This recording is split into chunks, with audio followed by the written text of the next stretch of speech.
belajar. Nah, sebelum memulai pelajaran hari ini, baiknya kita awal dengan berdoa terlebih dahulu, ya kan?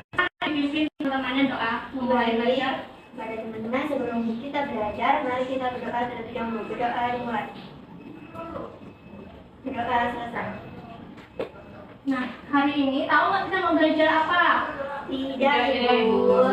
Nah, hari ini kita akan belajar tema 5 pahlawanku, subtema 2 perjuangan para pahlawan. Nah, supaya kita terbawa suasana perjuangan, baiknya kita menyanyikan lagu nasionalisme dulu anak-anak ya. Kita akan menyanyikan lagu Satu Nusa Satu Bangsa.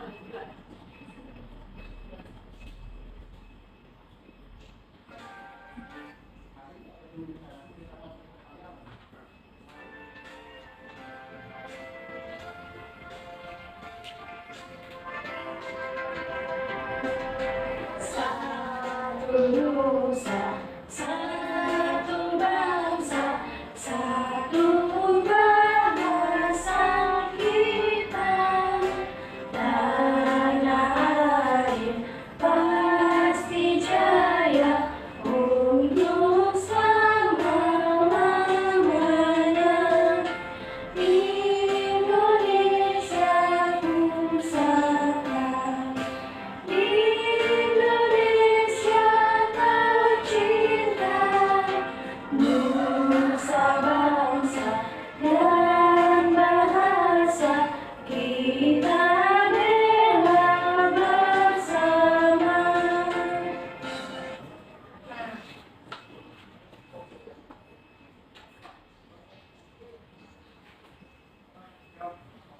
Oke, hari ini dalam rumah nggak anak-anak? Sekarang ibu cek kehadiran dulu ya, nanti kalau yang ibu panggil namanya silakan untuk angkat tangan ya. Yang pertama ada Ernawati, Hadir Ibu. kemudian ada Liana, Hadir Ibu. Nika Narasati. Hadir Bu.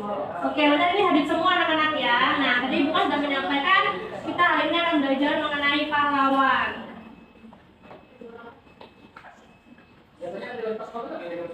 Nah, tujuan sebenarnya hari ini yaitu satu, melalui kegiatan diskusi kelompok, nantinya kalian dapat memahami dan menjawab pertanyaan tentang makna hubungan yang terdapat dalam simbol Pancasila. Kemudian yang kedua, melalui kegiatan mandiri, siswa mampu mengelompokkan contoh kegiatan sehari-hari yang terdapat dalam sila-sila Pancasila menggunakan media Pakanca. Masih semangat nggak nih untuk belajar hari ini? Masih, Bu. Nah, ibu punya nih nanti itu akan ada tuh SBQ untuk semangat ya. Baik, Ibu. Nanti kalau ibu bilang mana semangatmu, kan bilang ini semangatku. Mana semangatmu, ini semangatku. Tepuk semangat 1, tepuk semangat 2, semangat. Tepuk semangat 3, semangat. Semangat, semangat. Oke, kita bersama-sama ya. Tepuk semangat. Mana semangatmu? Ini semangatku. Mana semangatmu? Ini semangatku. Tepuk semangat 1, tepuk semangat 2, tepuk semangat 3,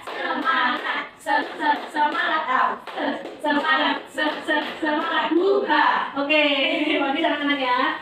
Nah, hari ini Ibu akan menyampaikan materi mengenai Raja Purnawarman. Kalian tuh pernah nggak sih kalau di rumah tuh punya makanan dibagi sama tetangga, saudara atau sama adik kalian? Pernah nggak? Pernah Ibu.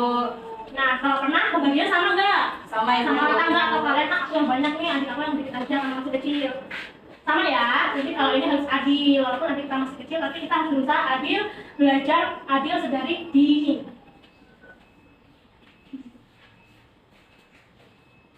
Oke, hari ini kita akan belajar mengenai Raja Purnawarman. Dia bisa menanyakan melalui PowerPoint, akan lebih mudah memahami materinya. Kamu sudah belajar tentang perjuangan Raja Purnawarman? Apakah sikap Raja Purnawarman mencerminkan nilai-nilai Pancasila? Kita belajar materi selanjutnya.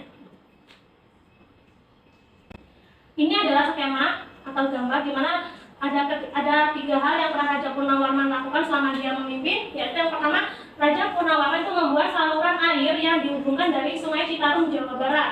Kemudian yang kedua, Raja Purnawarman juga membasmi perampok. Dan yang ketiga, Raja Purnawarman mendahulukan kepentingan dan tujuan bersama. Jadi ini adalah ketiga hal yang pernah Raja Purnawarman lakukan semasa dia memimpin untuk rakyat-rakyatnya. Jadi dari semua perjuangan yang telah dilakukannya, setujukah kamu apabila Raja Purnawarman dikatakan sebagai pahlawan. Setuju nggak kalian? Setuju. Karena kenapa kalau disebut sebagai pahlawan? Kenapa? Karena mendahulukan kepentingan bersama dibanding kepentingan pribadi, Bu. Ya, jadi gitu ya. Jadi kalau jadi seorang pahlawan dia tuh harus berani membela negara, kemudian harus berani mengalahkan kepentingan pribadi di atas kepentingan, dia berani mementingkan kepentingan masyarakat daripada kepentingan individunya. Kemudian dia juga melakukan hal yang dimana ini membuat orang adalah untuk membantu rakyatnya dalam dunia pertanian. Dan jadi dijelaskan, Raja Purnawarman membangun saluran air untuk kesejahteraan rakyatnya. Dengan adanya saluran air tersebut, ladang para petani tidak kekeringan pada musim kemarau. Raja Purnawarman juga membasmi perampok. Tindakan ini membuat kerajaan Tarumanegara menjadi aman. Kemudian, menurutmu apakah Raja Purnawarman bijaksana dalam menyelesaikan masalah? Ya, karena Raja Purnawarman sudah bijaksana dalam menyelesaikan masalah. Nah, sikap yang dilakukan Raja Purnawarman itu mencerminkan sila keempat. Apa bunyi sila keempat? Kerakyatan dipimpin oleh hikmat kebijaksanaan dalam permusyawaratan perwakilan. Ya, benar. Di mana sila keempat ini memiliki makna: satu, mendahulukan kepentingan dan tujuan bersama; yang kedua, cinta permusyawaratan dan demokrasi; serta bijak menyelesaikan masalah. Lambang banteng ini merupakan lambang dari sila keempat, di mana lambang banteng digunakan karena benteng merupakan hewan sosial yang suka berkumpul seperti halnya bermusyawarah, di mana orang-orang harus berkumpul untuk mendiskusikan sesuatu. Nah, baik. Sampai di sini ada yang ingin ditanyakan? Dari materi yang Ibu sampaikan. Jika tidak ada yang ingin ditanyakan, Ibu akan membagikan ke beberapa kelompok. Karena ada 3 orang, jadi satu kelompok saja ya. Nah, di sini Ibu akan menyampaikan soalnya. Silakan kalian tulis. Sudah disiapin semua tulisnya? Sudah, Ibu. Oke, tulis ya. Soal yang pertama. Soal yang pertama itu, Rani sudah berencana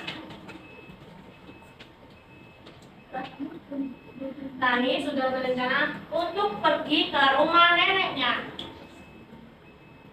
Rani sudah berencana untuk pergi ke rumah neneknya. Sudah, Ibu. Tetapi hari itu kelompok tarinya mendapat undangan dari Pak Lurah.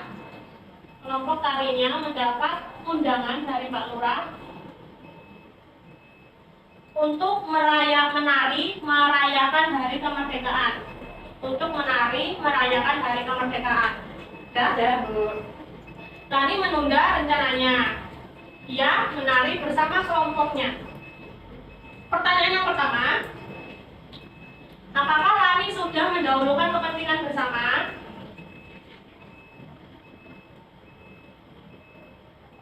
Sudah, Bu. Yang kedua, apakah sikap Rani mencerminkan sila keempat? Jelaskan. Sudah? Sudah, Bu. Yang ketiga, apa yang terjadi jika Rani tetap pergi ke rumah neneknya? Sudah, Bu.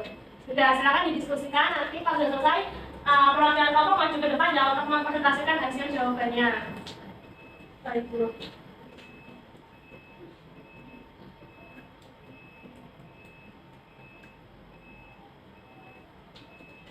Sudah, Bu. Kelompoknya maju siapa? Ya, silakan.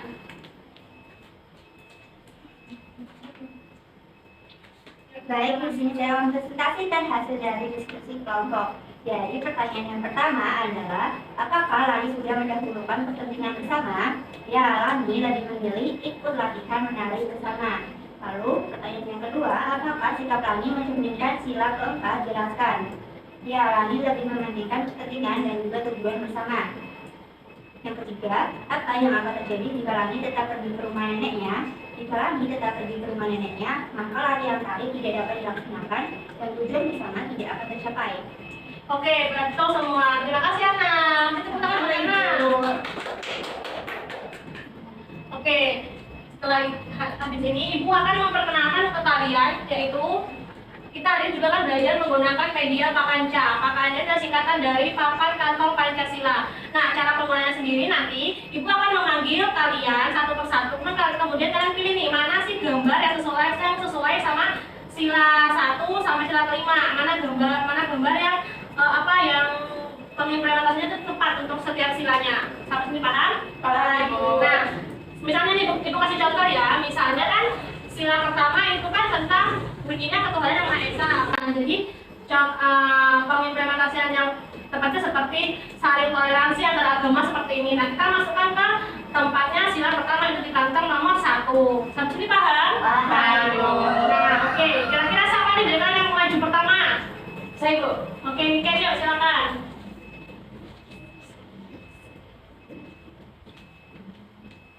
Setiap sila dimasukin ya, Bu? Ya.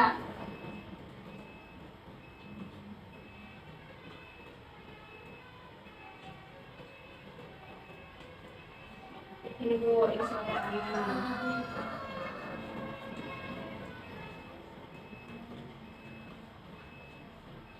Terus ini masuk sila ketiga.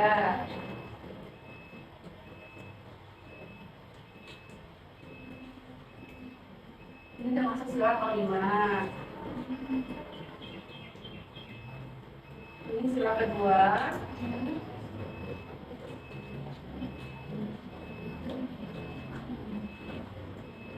Jadi ini sila keempat, Ibu. Oke, benar Niken. Beri tepuk tangan buat Niken.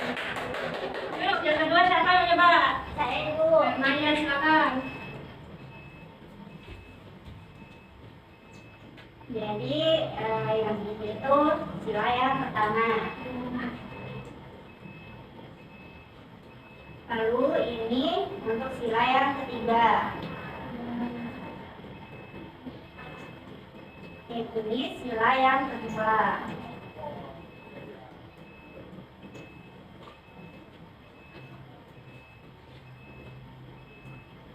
Nah, ini sila yang kelima. Udah, boleh. Ya, terima kasih anak. Yang terakhir Liana silakan.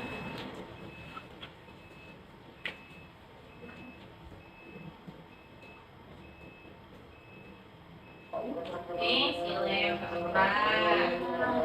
Ini sila kedua. Sila pertama. Ini sila yang ketiga. Ya, benar. Beri tepuk tangan buat Liana. Oke, gimana nih belajar pakai Pakanca enak nggak? Mudah nggak? Enak, Ibu. Udah dipahami ya. Nah, sampai di sini ada yang bisa menyimpulkan kita hari ini belajar apa aja? Mengenai sila keempat Pancasila, Bu. Ya, kemudian ada lagi? Baik. Generasi dan sila keempat. Ya, betul. Jadi hari ini kita belajar mengenai sila Pancasila itu sila keempat. Kemudian kita juga belajar mengenai bentuk implementasinya seperti Raja Purnawarman tadi. Nah, kalian juga sudah belajar menggunakan Pakanca untuk mencari mana sih perilaku sesuai dengan sila Pancasila dari sila satu ke sila kelima. Oke. Sampai di sini ada yang ingin bertanya tentang materi hari ini? Iya, Iya, Ibu. Kira-kira ada nggak yang kesusahan pada materi hari ini? Tidak, Ibu. Nah, teman-teman hari ini pelajaran apa yang kalian suka? Menggunakan media. Di media Pakanca, Bu. Jadi kalian suka ya pakai media ini karena dia banyak gambarnya, kemudian juga warna-warni gitu ya. Nah, oke, mungkin cukup itu saja pembelajaran dari Ibu. Karena sudah menjelang waktu istirahat kalian, Ibu mohon maaf apabila dalam penyampaian materi hari ini ada kesalahan. Ibu akhiri, wassalamualaikum warahmatullahi wabarakatuh. Waalaikumsalam warahmatullahi wabarakatuh. Sama-sama.